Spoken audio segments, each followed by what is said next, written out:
Picture this scene. You have an old man right at the very end of his life standing in front of a completely fractured, volatile, and honestly a highly unstable nation. Right. And he doesn't offer them comfortable platitudes. He doesn't give them this, gentle, inspiring send-off. Not at all. Instead, he looks at them and issues this life or death ultimatum that essentially forces them into a corner. He demands they make a choice that will dictate the entire future of their civilization. It is incredibly intense. It really is. Yeah. That is the raw reality of Joshua chapter 24. And that is exactly what we are plunging into today. So welcome to the deep dive. Glad to be here. Today we are looking at a remarkably dense, intensely thought-provoking document. It's titled Covenant Renewal by Chris R. Valesis. Yeah, it's a fantastic piece of source material. It is entirely centered on this monumental standoff in ancient history, and it's supplemented by these really detailed infographic charts that unpack the theology, the history, and most importantly, the incredibly practical implications of this single moment. And what we want to do today is take this ancient historical text and bring it right into your living room, your commute, your daily life. Exactly. Because the mission of this deep dive is to explore the ultimate blueprint for spiritual seriousness. We are not just recounting ancient Middle Eastern history here. No, we are doing a deep exploration of what it actually means to make a choice.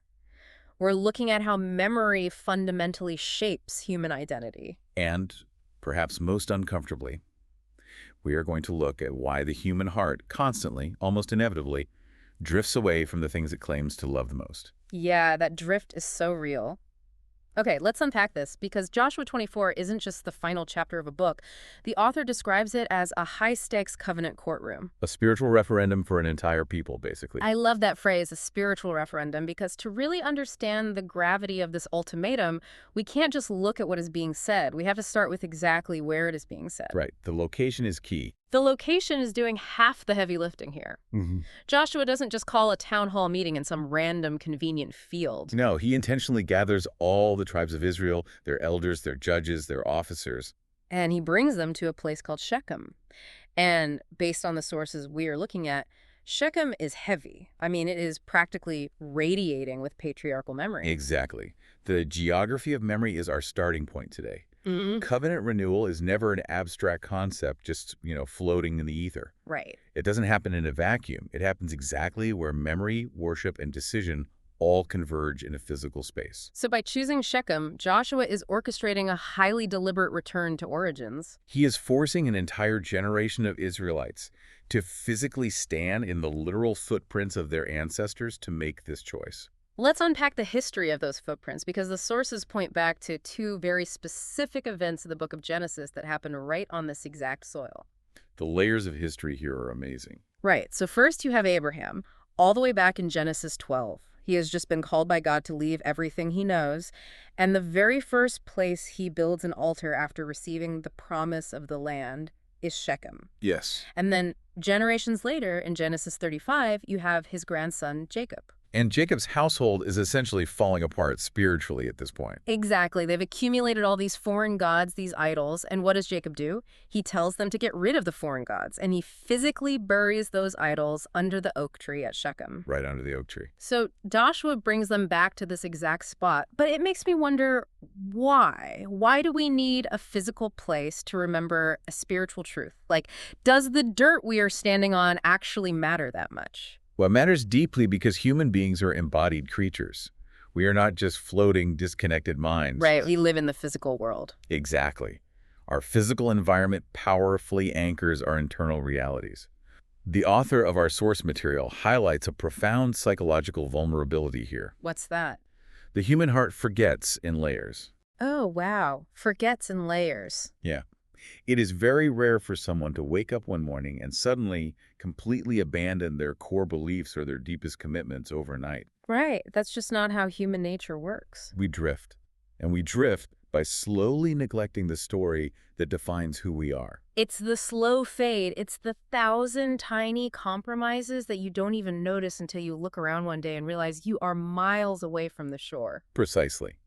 And one of the most effective countermeasures against that spiritual entropy is what we might call liturgical memory or geographic memory. Liturgical memory. When the text talks about these physical locations, it's emphasizing that returning to a specific place forces you to confront the narrative tied to that place. Okay, let me pause you there.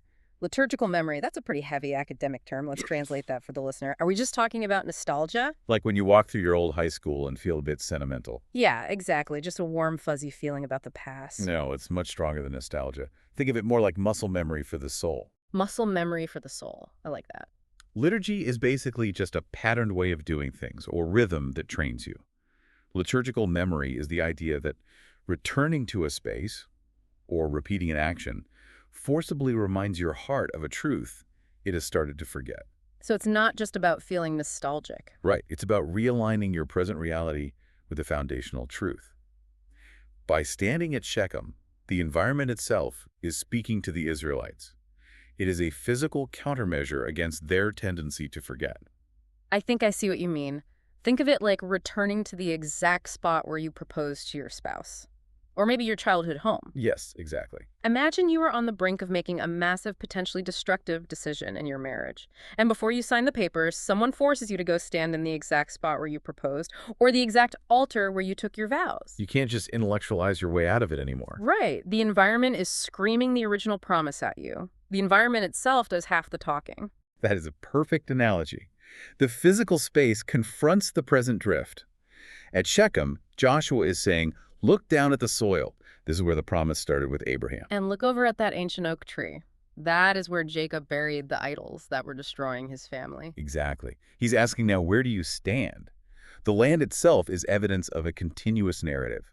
If you can make a people forget their story, you can make them forfeit their identity. Wow. Joshua is using geography to violently pull them back into their own story. And once he has them standing in that loaded environment, the very first thing he does isn't to ask for their allegiance. He starts telling a story. Yes.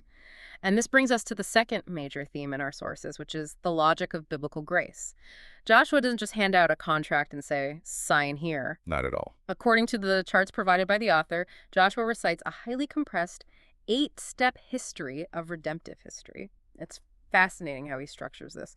Let me walk through these 8 steps because they really set the foundation for everything that follows. Please do, because the sequence here is critical to understanding the mechanism of how this covenant actually operates. Okay, so step 1. He starts way back with the fathers, specifically noting that they lived beyond the Euphrates River serving other gods. Step 2 is Abraham's call. Right. Then step 3, Egypt, and the massive deliverance through Moses and Aaron. Step 4 is the long, arduous wilderness journey. Yeah, and step 5 is crossing the Jordan River into the Promised Land. Step 6, defeating the entrenched enemy nations. Step 7, actually settling the land, reaping vineyards and olive orchards they didn't even plant. And then, only after all of that, you get to step 8, which is the call to decision. The crucial point the source text hammers home here is about their origin story. Israel did not originate in spiritual greatness. No, they didn't. They were not chosen because they were the most moral or the most advanced or the most faithful. They started as pagans beyond the river, called out by sheer, unmerited, sovereign grace. What's fascinating here is that this historical rhythm is perhaps the most defining characteristic of the entire biblical narrative. How so? The basic operating logic of this worldview is that grace precedes human response. Always. Election comes first, then obedience. Deliverance happens first, and discipleship follows. Here's where it gets really interesting, because before Joshua demands a single thing from the people, he spends an immense amount of time detailing what God has already done for them. God speaks, God acts, and God saves first. The concept of covenant renewal in this text isn't about human beings trying to claw their way back up to a distant deity through good behavior. Right. It is God graciously calling back a people who fundamentally already belong to him. I want to really sit on this point, because if we look closely at this, it is completely backwards to how the modern world works. Absolutely. Think about it. Usually it's a job interview. You don't get the corner office and the massive salary on day one. You have to prove your worth. You show your obedience to the corporate culture. Yeah, you build up your resume, you hit your KPIs, you demonstrate loyalty, and then if you are deemed worthy, you get the reward. But here, the logic is totally inverted. Exactly. Here, God hands them the ultimate prize first. He gives them freedom from slavery, he gives them victory, he gives them cities they didn't build.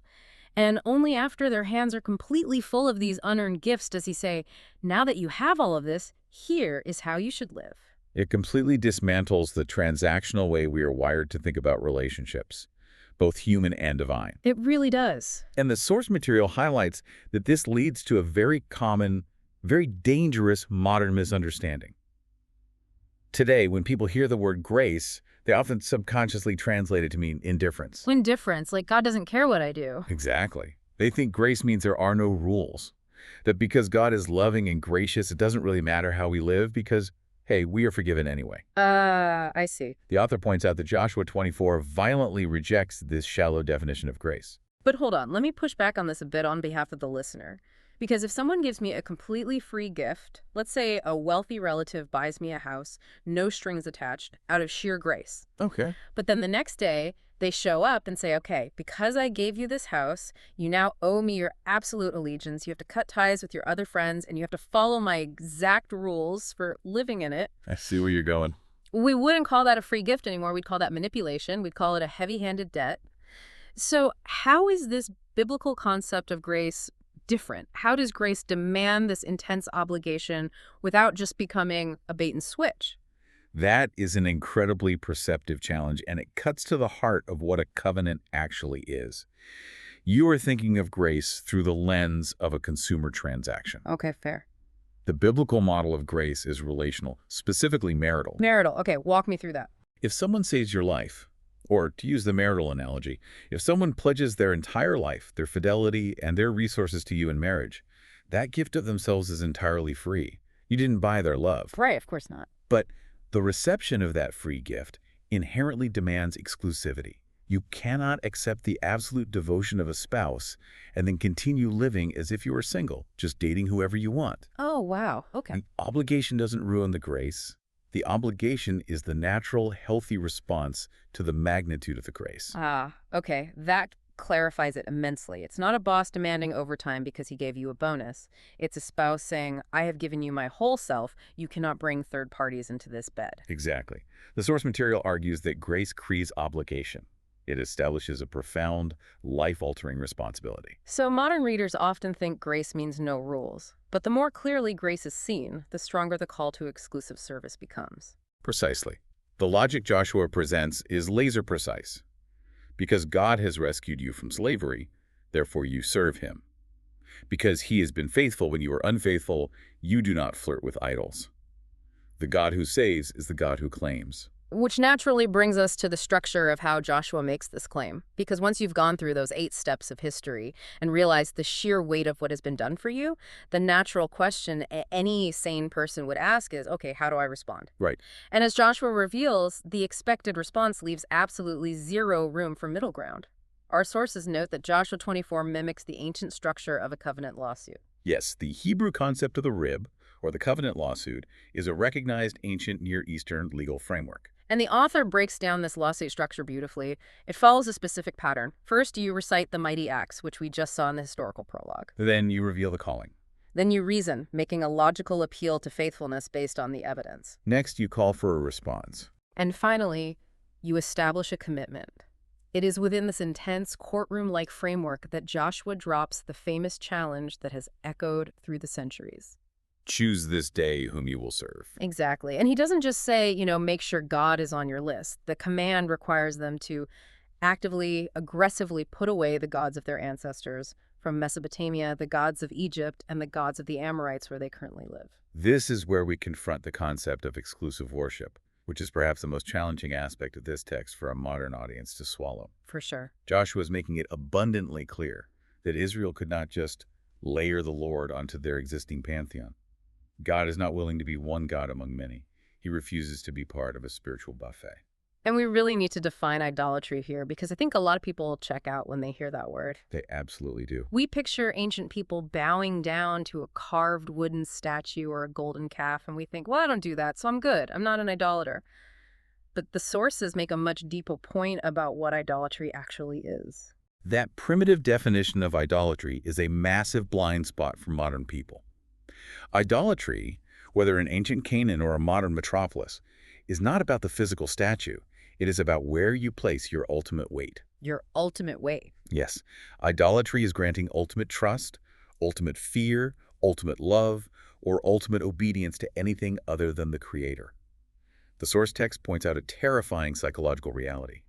The human heart is never spiritually empty. Never empty. There is no such thing as a human being who does not worship. We are worshiping creatures by design. If the heart does not worship God, it is actively, frantically worshiping something else. We tend to treat our loyalties and our devotions like apps on a smartphone. That's a great way to look at it. We just keep downloading new ones, letting them run in the background. We have our career app running, our family app, our personal autonomy app, our political tribalism app, our financial security app. And we just add the God app to the home screen. Exactly. And we figure they can all run concurrently at the same time. We might even give the God app a little more screen time on Sundays. But Joshua is essentially saying that this specific operating system does not allow third-party apps. No third-party app. It's an exclusive, closed system. The gods of the surrounding cultures had to be utterly rejected because covenant loyalty is not additive. You can't just sprinkle a little Jesus on top of your materialism and call it a day. That smartphone analogy is brilliant because it highlights the hidden drain on our systems. You cannot integrate the covenant God into your pre-existing self-directed lifestyle and keep all your other ultimate allegiances intact. It will drain the battery of your soul and eventually crash the system. Yeah, that's exactly what happens. The source material asks a very penetrating question, one that every person listening to this deep dive needs to seriously reflect on. What are the hidden masters behind your vocabulary today? That is a haunting question, the hidden masters behind our vocabulary. Yes, because you might use the vocabulary of faith. You might say you serve God. But where do you actually place your ultimate trust when the pressure is on? Right, like career, comfort, family, personal autonomy. Exactly. If you lose your job tomorrow, does your entire sense of identity and worth collapse? If so, your career might be your actual God. Is your ultimate fear losing the approval of your peers?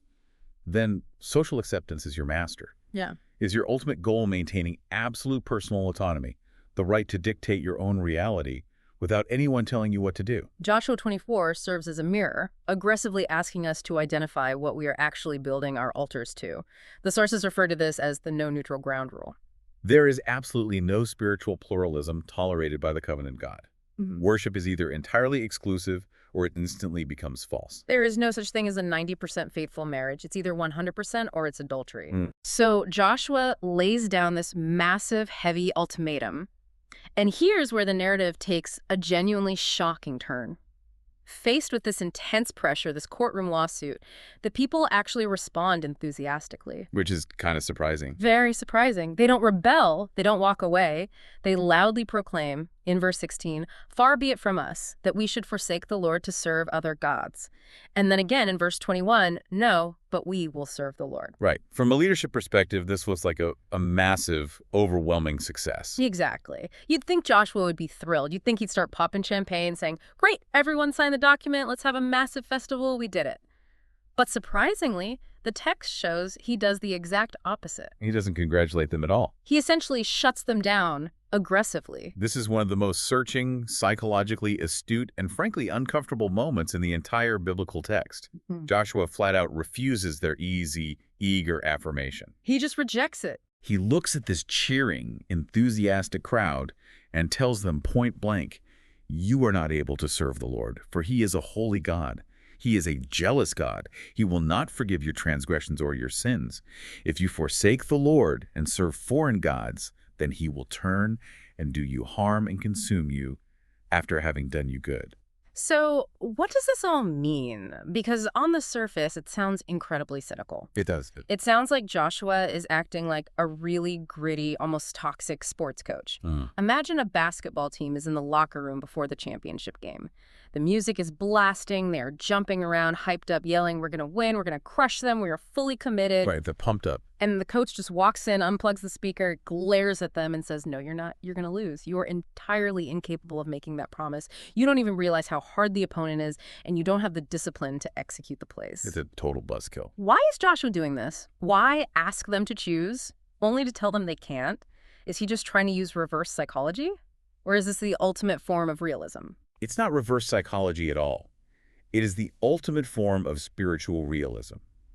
Joshua knows exactly who he's dealing with. The sources emphasize that true covenant renewal requires profound humility and truthful self-knowledge. Truthful self-knowledge. Yes, Joshua knows that in human nature, Professions of loyalty almost always outpace actual obedience. Emotion is cheap. He knows their history. He was there in the wilderness with them. Oh, that's true. This is the exact same demographic of people who have a track record of being stiff-necked, of grumbling at the first sign of discomfort, of immediately rebelling and building golden calves the second their leader was out of sight. Right, their instability, their spiritual fickleness, it's a matter of documented historical record. So if you don't know your own capacity for betrayal, your vows are just theatrical posturing. You're making promises with a fundamental misunderstanding of your own weakness. Wow, Joshua is demanding that they stop pretending. He is stripping away the shallow veneer of revivalism. Confession, in this framework, has to be an honest, deeply sober recognition of a self that has not been faithful, encountering a God who has. Precisely. And we have to look very closely at the specific attributes Joshua invokes to throw cold water on their cheap enthusiasm. He talks about God's holiness and his jealousy. And the sources stress that we should not soften these words. We need to wrestle with them. Because, let's be honest, in our modern context, if you call someone jealous, you are describing a character flaw. Absolutely. You are describing someone who is petty, insecure, controlling, and toxic. If my friend's partner is constantly checking their phone out of jealousy, we tell them to get out of that abusive relationship. So how on earth are we supposed to view divine jealousy as a good thing? That is a critical distinction to make because you're right, human jealousy is almost always rooted in insecurity and selfishness. We are jealous because we feel threatened. Right. But divine jealousy in the biblical context operates on an entirely different axis. It is not petty envy. It is the rightful, fiercely protective zeal of a husband for covenant fidelity. The author argues that God's jealousy is actually a feature of his perfect love. Okay, walk me through that. How is jealousy a feature of love? Let's go back to the idea of what idolatry does. Idolatry isn't just breaking a rule. It is attaching your soul to a counterfeit master that will eventually drain you, enslave you, and destroy you. Right. God's jealousy is his absolute refusal to allow his people to destroy themselves by giving their hearts to false gods that will consume them. If a parent sees their child running toward a busy highway, they don't just mildly suggest they come back. No, you sprint after them. You violently, fiercely intervene. That protective zeal is what divine jealousy looks like. It is God saying, you belong to me and I love you too much to let you give yourself to things that are not me. That reframes it completely.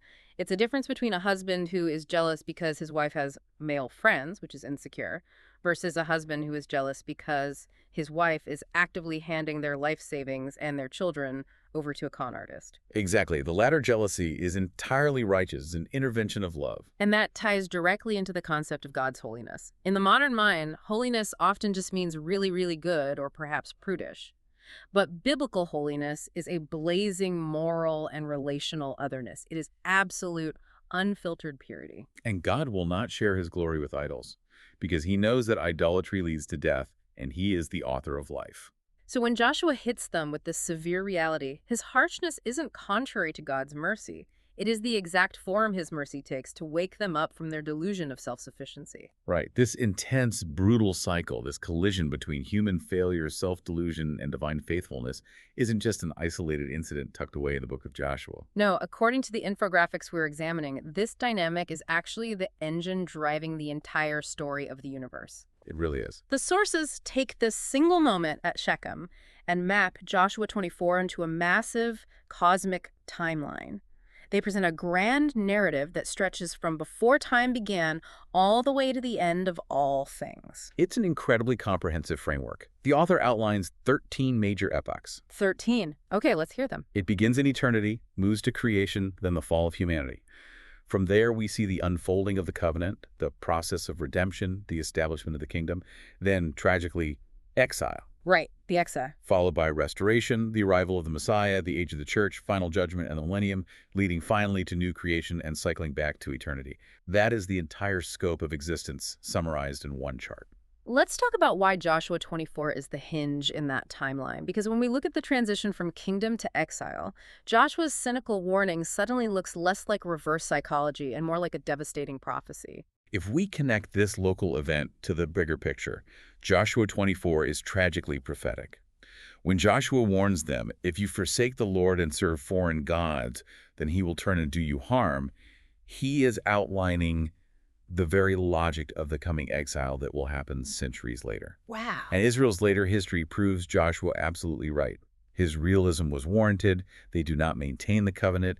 They do forsake the Lord. They do adopt the worship of the surrounding nations. Yeah. And it leads directly to their kingdom being violently dismantled and the people being carried off into exile in Babylon. So the covenant is real, and the consequences of breaking it are devastatingly real. The timeline is not just abstract theology, it is blood and soil history. Exactly. Now, before we move past this historical context, I need to bring up a massive stumbling block that the sources address, and that is the context of the conquest itself. Right. That's a tough one for a lot of people. A lot of modern readers look at the book of Joshua, they see the Israelites marching in, fighting wars, driving out nations, and they are horrified.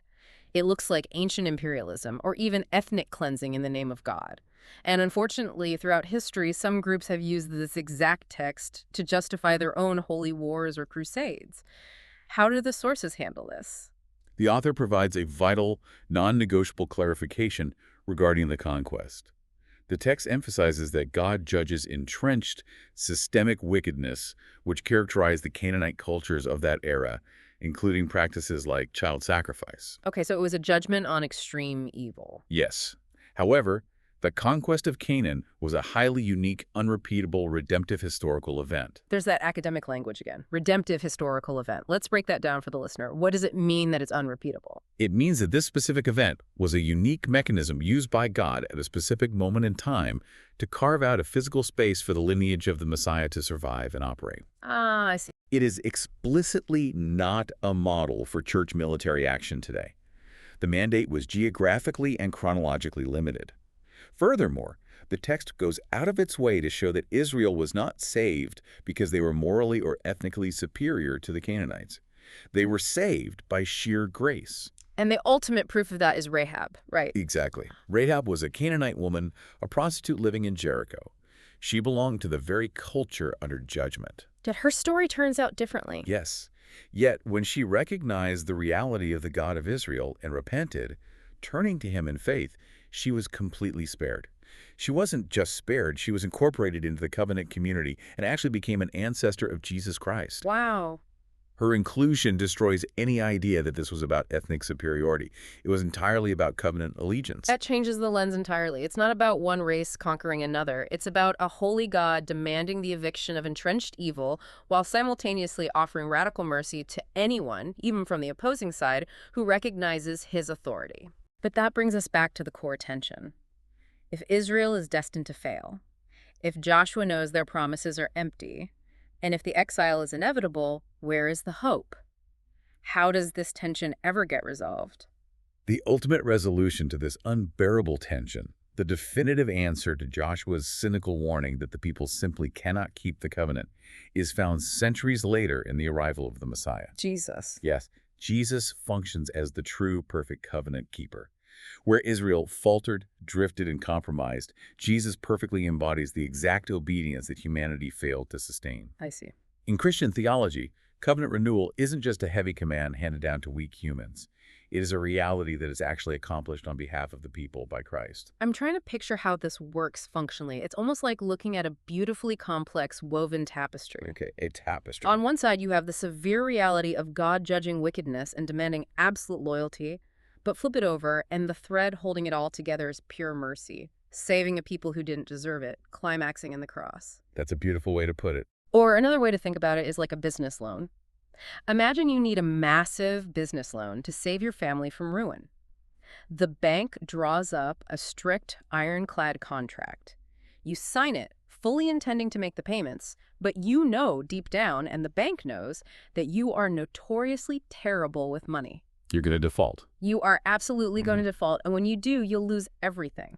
But then a wealthy benefactor steps in, co-signs the loan with you, and when you inevitably miss the payments, he steps in and pays the entire debt himself, fulfilling the terms of the contract perfectly so you still get to keep the business.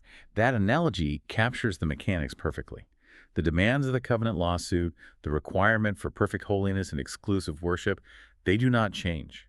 The standard is not lowered, but the obligation is met by a substitute. And that is why the modern church inherits this ancient covenant memory. The line traces straight from Joshua's severe call at Shechem to Jesus' tender call at the Last Supper. When Jesus says, "Do this in remembrance of me," while holding the bread and the cup, he is establishing the ultimate, recurring, covenant renewal sign. Right. The church today, much like ancient Israel, lives entirely by memorial, by proclamation, by repentance, and by allegiance. Because fundamentally, we are still those exact same forgetful creatures living in this grand narrative. We desperately need tangible anchors to keep us from drifting back into exile. Which brings us perfectly and tangibly to the next major theme in the sources, embodied faith. Because after Joshua warns them they can't do it, and after the people insist for the second time, no, we will serve the Lord, Joshua doesn't just take their word for it. No, he does something very physical, very permanent. Right. He writes the words in the book of the law, and then he takes a massive stone and sets it up right there under the oak tree in the sanctuary of the Lord at Shechem. He creates a physical memorial. He points to it and tells them, "Behold, this stone shall be a witness against us, for it has heard all the words of the Lord that he spoke to us. Therefore it shall be a witness against you, lest you deal falsely with your God." The act of setting up that stone reveals a profound, enduring understanding of human nature.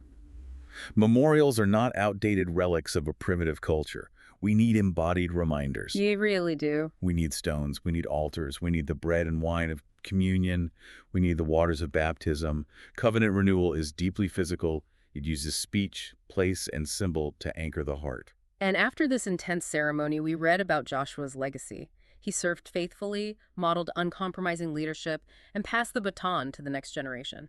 But what strikes me about this scene is the sheer scale of it. Joshua didn't just go out into the desert by himself to recommit his own life to God in a private moment. No, he brought everyone. He brought the entire leadership structure, all the tribes, the heads, the judges, the officers. It was a massive corporate event. That highlights the communal nature of renewal, which is a massive corrective for our current cultural moment. Faith, in the biblical worldview, is not merely private. Let's push hard on that because our modern hyper-individualism hates that idea. It really does. We love to say, my spirituality is my own private business. My faith is a personal journey between me and God and has nothing to do with anyone else. But Joshua 24 violently resists that idea. Exactly. It suggests that my spiritual drift doesn't just affect me, it actively confuses and endangers the people who look up to me, whether that's my kids, my employees, my friends, or my community. My private idolatry has public consequences. And conversely, one generation's public clarity becomes an inheritance for the next. Precisely. We are interconnected. The text highlights that incredibly famous line from Joshua, the one everyone knows, "As for me and my house, we will serve the Lord." Oh, yeah, you see that everywhere. Today, you almost exclusively see that verse written in nice cursive calligraphy on a throw pillow or laser engraved on a piece of reclaimed wooden wall art in a suburban kitchen. Right, it's become this decorative, cozy slogan. But in its original context, it is anything but cozy. It is a gritty, line-in-the-sand leadership confession made in the face of immense cultural pressure. Wow. Joshua is standing before millions of people who are prone to rebellion, and he's saying, I don't know what the rest of this nation is going to do. I don't know which way the cultural tide is going to turn, but regardless of the cost, my household will be a fortified outpost of covenant fidelity. It's taking the verse off the throw pillow and putting it into the dirt of real life. Family discipleship is not automatic. It requires intentionality. It takes immense courage and daily intentionality. So how do we take this ancient blueprint, these stones, these lawsuits, these gritty confessions at Shechem, and actually apply them to the complexities of modern life? This raises an important question about how we measure our own spiritual health. The source material is fantastic here because it explicitly outlines practical applications across several domains. It breaks it down categorically. For the Christian life, this means daily recommitment. For family life, it means actively leading the home. For ministry and leadership, it means preaching truth and establishing memorials. For worship, using historical memory to fuel present devotion. And for perseverance, it means resting the weight of your future on God's faithfulness. But as we try to implement those practices, we have to make sure we're using the right metrics. The author lists several very common misunderstandings that we desperately need to debunk. Let's hear them. The first major error is the idea that covenant renewal is synonymous with an emotional revival. It is not. We so often gauge our spiritual state by how intensely emotional we feel after a dynamic worship service. Like, I cried today, so I must be right with God. Exactly. But emotion is highly volatile. Joshua 24 is not about whipping up an emotional frenzy. It is about grounding yourself in historical reality and steady, accountable obedience. Mm. You can renew your covenant with God while feeling absolutely nothing emotionally, simply by choosing to obey the next right thing. That is so freeing to hear. Another massive danger is thinking that human resolve is enough. If your renewal relies solely on your determination to do better next time, you will inevitably fail. And another huge misunderstanding to clear up, this choice is not an exercise in self-salvation. You aren't choosing God so that he will save you. You are responding to the grace that was already given. God acted first. But I want to zero in on one specific practical application from the text because it is the most demanding. It's the application of repentance. The text says repentance must be defined as renunciation, not just vague remorse. Something must actually physically be discarded. That is perhaps the most challenging and convicting practical takeaway from this entire document. Modern culture is very comfortable with remorse. We like to confess that we are broken, shed a tear, and then go right back to our lives. Right. But Joshua commanded them, "Put away the foreign gods that are among you." Renunciation means identifying the specific idol in your life and actively, forcefully removing that idol from its place of power. Real repentance leaves a void where the idol used to sit, a void that must then be intentionally filled with exclusive worship of the Lord. We tend to treat repentance like apologizing for accidentally stepping on someone's toe. You bump into them, you say, "Oh man, my bad. I'm so sorry. I'll try to watch my step." It's casual. Yeah, way too casual. But based on the severity of Joshua 24, true repentance is more like walking into your kitchen, realizing there's a toxic, highly volatile chemical sitting open on the counter right next to where your kids eat, and realizing you have to physically pick it up, carry it outside, and throw it in the hazardous waste bin before it poisons your family. That analogy hits the nail on the head. It is an active, urgent, non-negotiable removal. You don't just apologize to the chemical, you get rid of it. Renunciation is hazardous waste removal for the soul. And to help the listener actually process this, the infographics provided in the source material offer a fantastic, highly practical 5-step checklist for this renewal process. Let's give them those 5 steps. First, remember what God has done. Start with history, not your feelings. Second, recognize who God is, specifically holding his blazing holiness and his protective love intention. Third, renounce rival gods and hidden idols. Do the hazardous waste removal. Fourth, respond and actively choose to serve the Lord today. And fifth, record and remain, build memorials, establish daily habits, and intentionally teach the next generation. Remember, recognize, renounce, respond, record. That is a complete paradigm shift. We've traveled a remarkably long way today, both historically and internally. We really have. We started by standing in the dirt at Shechem, exploring how physical memories are embedded in the soil to fight our spiritual amnesia. We walked through the intense, pressurized reality of a covenant lawsuit. We saw how true biblical grace completely rewrites the rules of obligation, creating a beautiful demand for exclusivity. We debunked the idea that jealousy is always toxic, seeing it instead as the fierce protection of a loving God. And ultimately, we found our hope not in our own grit, but in a God who acts first, who saves first, and who perfectly keeps his promises for us, even when we drift. And that ultimately is the beauty of placing this single chapter within the grand narrative of the cosmos. Joshua 24 prepares us for an eternal reality. The ultimate goal is the new creation. It is a coming reality where God's people will finally be healed of their drifting, where they will be able to serve him with undivided, whole hearts. And that leads me perfectly to a final thought I want to leave you with today. Consider this. What if our modern epidemic of constant burnout and exhaustion isn't actually a time management problem? What if it's a worship problem? Wow, a worship problem. If our hearts are exhausted because our loyalties are secretly divided among a dozen different gods, our career, peer approval, comfort, personal autonomy, then choosing this day whom you will serve isn't just a religious duty. It might be the only actual path to psychological and emotional rest. You were built for undivided allegiance. So as you look at your own life, what do you need to leave behind at Shechem today? A profound question to end on. Thank you for taking the time to join us on this deep dive. Keep questioning, keep digging, and we will see you next time.